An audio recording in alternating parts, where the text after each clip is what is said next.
CI Living, at home in your community.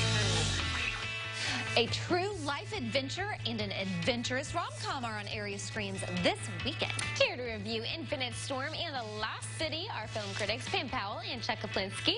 Great to have you guys here. I'm really hopeful for one of these especially, but both of them. And we're going to start with Infinite Storm. Is that right? We are. This is a chilling tale. So bundle up, because I don't care how hot it is in your house or outside, you are going to need your coat on because you are going to freeze almost to death, just like the two actors in this film did. Is this a true story for Yes, it's based on a true story about...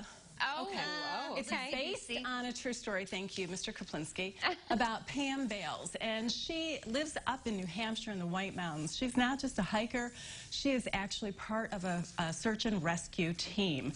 One day, and we get this air that something has happened in her life. We don't know what it is. She's a bit of a loner. She lives in this very remote area. She decides to go out early one morning to bag a peak or hike to the summit. The weather turns on her, but before the weather turns, she notices in the footprint that there are footprints ahead of her that are made by sneakers. Nobody's going to be hiking in sneakers in this kind of terrain. It's warm at the base, but it gets horribly, horribly cold toward the top, toward the ridgeline, which is where she finds this young hiker that is almost frozen to death.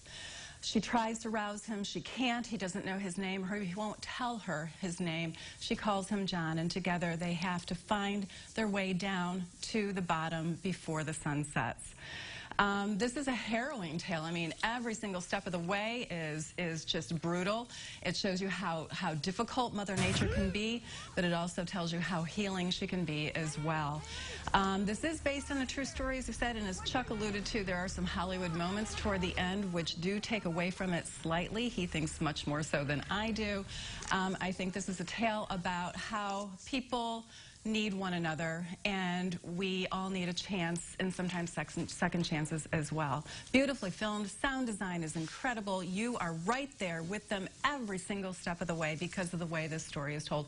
Naomi Watts is incredible. She can carry a film all by herself, just like she did in The Desperate Hour, which I didn't like as much. Interesting. Wow. Oh, and I love stories that are based on true stories. Yes, I do too. I do too. I do too. I don't know. I feel like you relate to him just maybe a little bit more. So you weren't a fan? It's okay. Oh, it's okay. Okay, well, we're going to hope that you were a big fan. I'm sorry. Big fan of The Lost City. Yes, please. It's okay. I had so much fun. Yeah, well, some of us have taste and some of us don't. Oh, my gosh. The Lost City had so much potential, and hey, I wanted to like it. I really do. I like fun movies.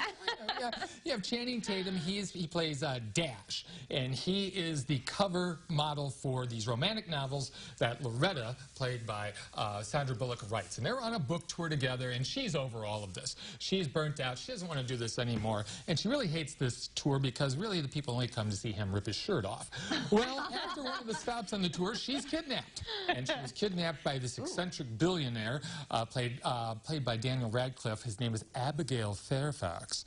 Well, he's read her latest book, and he thinks that she has given him clues there to an artifact that he's been looking for years called the Crown of Fire. So he kidnaps her and says, hey, you're going to help me find this thing. Well, she doesn't have a clue. Meanwhile, Dash has decided, because he loves her, he's going to go rescue her, and he is on his way down to the Pacific Ocean and this island. He's going to save her, and in tow, he has hired a true-life adventurer, Jack Trainer, played by Brad Pitt, and he really knows what he's doing. This Trainer guy, he makes Indiana Jones look like an amateur, and they are going to set out to rescue the damsel in distress.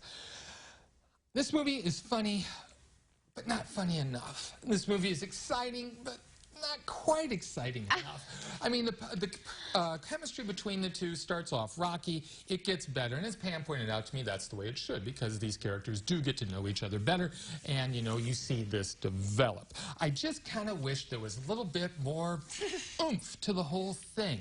I wanted to like it. I think there's a lot of potentially good things that need to be developed more. I want to see the Brad Pitt character in his own movie, which would be a prequel. It would be great. It would be great. It's an okay movie, and as Pam and I have said, it plays better at home probably after you've had a few drinks. So this is a girls' movie. Like, if you guys want to come over, and I'll make a couple martinis. Yes. Okay, yes, please. Pack an overnight bag because of martinis. But this is opening. This is opening at the Harvest Moon Drive-In, which starts its season tomorrow. Ooh. We're lucky to have these, less than 400 in the entire country. So make sure that you frequent that starting off tomorrow. We're glad it survived the flood. Yeah. Yes, Oh, my. Okay, really quickly, is this Sandra Bullock's last movie? No. You don't Why think would you so? say that? We heard that. Yeah, that was just We rumor. heard that yesterday. Don't. No, she's in a movie thank this summer goodness. called Bullet Train. And that's Well, what that's Brad Pitt. Great Well, news. great news. I'm very relieved. Okay. I want to see both of Oh, those. and really quickly, do you think it would have been better with Ryan Reynolds over Channing Tatum? No. No. No, Channing Tatum was perfect, No. and one of the best scenes of the year that I've seen so far is him dancing. Oh, my. Oh, I believe that. Sorry, Chuck. That's We're just fine. being over I'm here. watching this weekend. For more reviews and witty banter, you can check out the Real Talk with Chuck and Pam YouTube channel. Hey, give them a subscribe, right? And Yes. you can check out all of their segments here on their website for links to their weekly podcasts as well, stayliving.tv.